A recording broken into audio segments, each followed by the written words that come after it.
ಗೌರವವನ್ನ ಗಳಿಸಲು ಬಯಸಿದರೆ ಯಾರನ್ನೂ ಎರಡಕ್ಕಿಂತ ಹೆಚ್ಚು ಬಾರಿ ಕರೆಯಬೇಡಿ.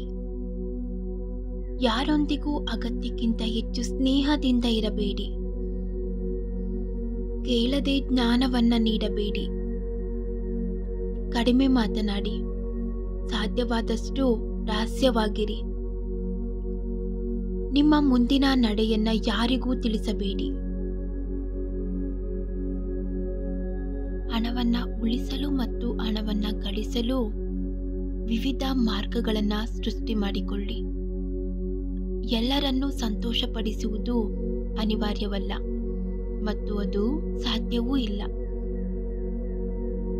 ನಿಮಗೆ ಸರಿ ಎನಿಸಿದ ಕೆಲಸಗಳನ್ನ ಮಾತ್ರ ಮಾಡಿ. ನಿಮ್ಮ ಜೀವನದಲ್ಲಿ ಒಳ್ಳೆಯದನ್ನ ಮಾಡಿದವರಿಗೆ ಕೃತಜ್ಞತೆ ಸಲ್ಲಿಸುವುದನ್ನ ಮರೆಯಬೇಡಿ. ಇರೋದ್ರಲ್ಲೇ ಖುಷಿಯಾಗಿರ್ಬೇಕು.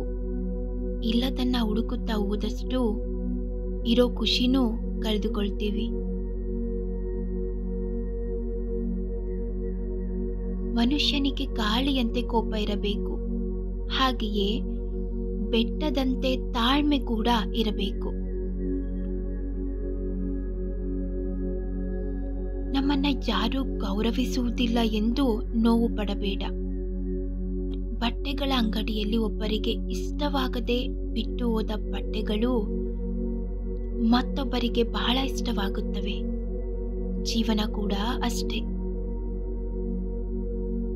ನೀವು ಒಳ್ಳೆಯವರೆಂಬ ಮಾತ್ರಕ್ಕೆ ಜನ ಪ್ರೀತಿಸುತ್ತಾರೆ ಎಂದುಕೊಳ್ಳಬೇಡಿ. ಸುಲಭವಾಗಿ ಬಳಸಿಕೊಳ್ಳಲು ಕಾಯುತ್ತಿರುತ್ತಾರೆ ಅಷ್ಟೇ.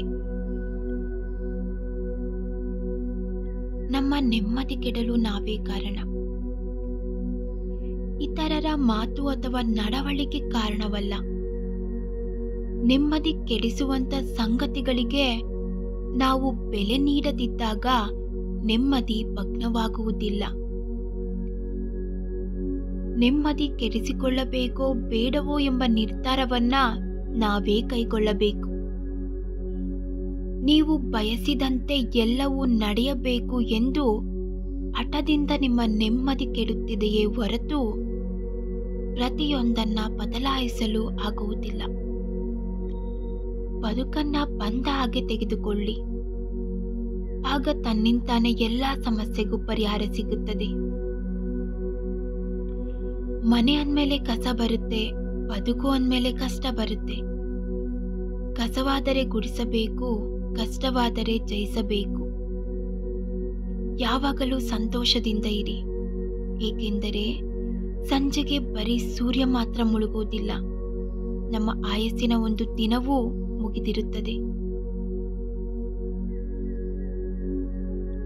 ಜೀವನದಲ್ಲಿ ಎರಡೇ ಆಯ್ಕೆಗಳಿರುತ್ತವೆ. ಒಂದು, ಮುನ್ನಡೆಯುತ್ತಲೇ ಇರಬೇಕು, ಇಲ್ಲವೇ ಕುಂಟು ನೆಪ ಹೇಳಿ ಅಲ್ಲಿಯೇ ಕುಳಿತುಕೊಳ್ಳಬೇಕು. ಯಾವುದನ್ನ ಆಯ್ಕೆ ಮಾಡಿಕೊಳ್ಳಬೇಕು ಎಂಬುದು ನಿಮಗೆ ಬಿಟ್ಟಿತ್ತು. ಬುದ್ಧಿ ಹೇಳೋಕೆ ಬುದ್ಧನೇ ಆಗ್ಬೇಕು ಅಂತ ಏನಿಲ್ಲ. ತಲೆಯಲ್ಲಿ ಸ್ವಲ್ಪ ಬುದ್ಧಿ ಇದ್ರೆ ಸಾಕು.